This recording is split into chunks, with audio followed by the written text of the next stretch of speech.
बच्चों को जय भीम, जय भीम, जय संविधान, जय संविधान, जय भारत, जय भारत, जय लोकतंत्र। जय लोकतंत्र।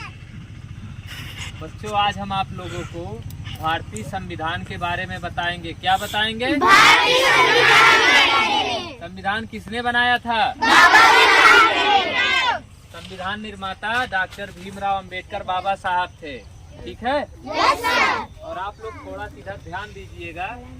हमारे हाथ में ये क्या है? संविधान। भारत का संविधान है। इसी संविधान से हमारे देश का कानून और व्यवस्था चलता है। समझ में आया? इसी देश से, इसी किताब से, इसी संविधान से हमारे देश की जो लोकतंत्र की व्यवस्था है और कानून की व्यवस्था है, देश का जो नियम है, इसी से चलता है।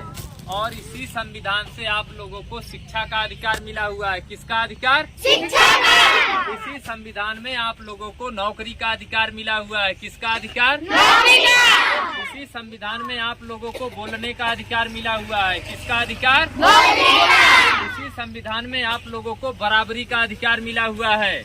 किसका अधिकार? नौकरी का। इसी संविधान में महिलाओं को यानी कि बच्चियों को पुरुषों के बराबर यानी कि लड़कों के बराबरी का अधिकार मिला है। कहाँ से? संविधान में। संविधान के पहले महिलाओं को पढ़ने का अधिकार नहीं था। और मैं आप लोगों को इसमें से कुछ चीजें बता दे रहा हूँ, फिर विस्तार से आप लोगों को बोर्ड पे पढ़ाऊंगा। ठीक है? ये संविधान समिति के अध्यक्ष हैं। कौन है ये? डॉक्टर राजेंद्र प्रसाद। डॉक्टर राजेंद्र प्रसाद। संविधान सभा के अध्यक्ष कौन थे? डॉक्टर राजेंद्र प्रसाद। समझ में आया? Yes sir. और इधर संविधान निर्माता बाबा साहब भीमराव अंबेडकर हैं, जो संविधान प्रारूप समिति के अध्यक्ष थे। समझ गए आप लोग? Yes sir. और इसमें मैं आप लोगों को कुछ फोटो दिखा रहा हूँ। ये फोटो उस समय की है जब संविधान सभा की बैठक होती थी या संविधान बन के तैयार हुआ था। तो उस समय के कुछ विद्वान लोग, जिसमें बाबा साहब भीमराव अंबेडकर, डॉक्टर राजेंद्र प्रसाद, पंडित जवाहरलाल नेहरू और अन्य विद्वान जो लोग इसमें शामिल थे, सभी लोग इस बैठक में हैं। ये वही का चित्र है। ठीक है? तो मैं आप लोगों को दिखा रहा हूँ, ये संविधान की उद्देशिका है। क्या है? संविधान की उद्देशिका। संविधान की उद्देशिका है यानी कि संविधान का प्रारूप है। और इसी से ही पता चलता है कि संविधान के अंदर क्या है। और आप लोग ध्यान दीजिएगा, शिक्षा के साथ साथ, किताबी ज्ञान के साथ साथ सबसे ज्यादा जरूरी है कि हमें संवैधानिक जानकारी भी हो, अपने हक अधिकार की भी जानकारी हो, नियम और कानून की भी जानकारी हो। अगर आप लोगों को कानून की जानकारी नहीं रहेगी तो कोई भी आपके हक अधिकार को छीन लेगा, आपको मारेगा, पीटेगा, आपको परेशान करेगा। अगर आप कानून जानते रहोगे तो कानून की मदद लोगे, नहीं जानते रहोगे तो कोई आपको मारेगा, आप मार खा के शांत हो जाओगे। समझ में आया? Yes sir. इसलिए संविधान पढ़ना बहुत जरूरी है। समझ में आया ना? यस और सर। जितने भी आप लोगों को हक अधिकार, कानून की जानकारी, सारी की सारी चीजें इसी में हैं। समझ में आया? अगर संविधान नहीं होता तो हमारे लोगों के पास कुछ भी नहीं होता। समझ में आया ना? कोशिश करिए कि आप लोग रोज आइए ना। क्या दिक्कत है पढ़ने में? पढ़ने में कोई दिक्कत होती है क्या? तो आप लोग रोज क्यों नहीं आते? जब तक रोज नहीं पढ़ोगे, सतत प्रक्रिया के तहत यानी कि रोजाना एक ही काम को जब तक नहीं करोगे, तब तक वो चीजें दिमाग में नहीं बैठती हैं। समझ में आया? आज हम आप लोगों को कुछ पढ़ाएंगे, अगर निरंतर उस पे 1 महीना, 2 महीना, 3 महीना, 4 महीना, 6 महीना तक अगर उसको पढ़ोगे नहीं लगातार, तो चीजें भूल जाती हैं। इसीलिए आप लोगों को कुछ चीजें याद नहीं हो पा रही। समझ में आया? क्योंकि आप लोग निरंतर कोई कार्य नहीं कर रहे हो।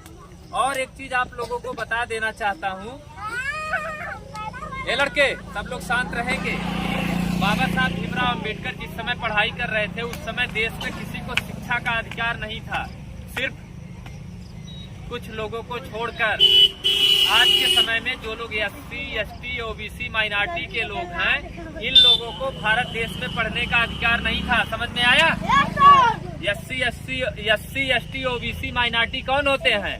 अहीर, चमार, धोबी, दरकार, कोयरी, कोहार, लोहार। समझ में आया? पारसी, मुसहर, खटीक, केवट, बिंद, ये जितनी जातियां थी, यानी कि जिनको इस देश में शूद्र का दर्जा दिया गया था, उन लोगों को पढ़ने का अधिकार नहीं था। समझ में आया?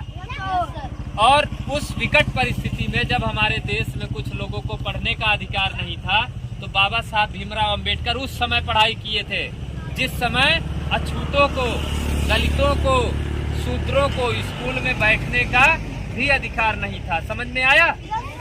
सुनाई दे रहा है? उठने का अधिकार नहीं था। समझ में आया? स्कूल में बैठने का अधिकार नहीं था, पानी पीने का अधिकार नहीं था। उस विकट परिस्थिति में बाबा साहब भीमराव अंबेडकर पढ़ते हैं, जिनके पास 32 डिग्री होती है। कितनी? और आज तक है इधर कोई किसी के पास डिग्री? आज तो सबके पास संविधान है, अधिकार है, शिक्षा का अधिकार है। यहाँ तक कि 6 साल की उम्र से 16 साल की उम्र तक के बच्चों की फ्री शिक्षा की व्यवस्था सरकार के द्वारा है, जो संविधान में आप लोगों को मिला है अधिकार के रूप में। समझ में आया? आज भी हमारे लोग नहीं पढ़ पा रहे हैं, जबकि शिक्षा का अधिकार है आपके पास। लेकिन बाबा साहब भीमराव अंबेडकर कब पढ़े थे? जब कोई अधिकार ही नहीं था। स्कूल से उन्हें भगा दिया गया था, स्कूल में बैठने नहीं दिया गया।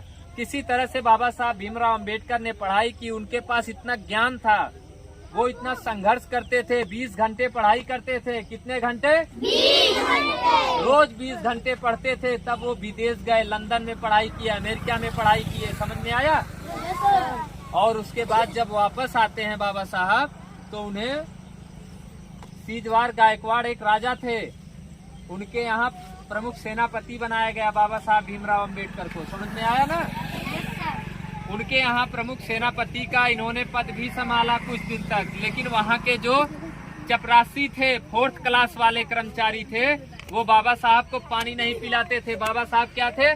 सेनापति थे सेना में, लेकिन इनको पानी नहीं पिलाते थे। उसके बाद बाबा साहब भारत देश के पहले कानून मंत्री बनते हैं। क्या बनते हैं?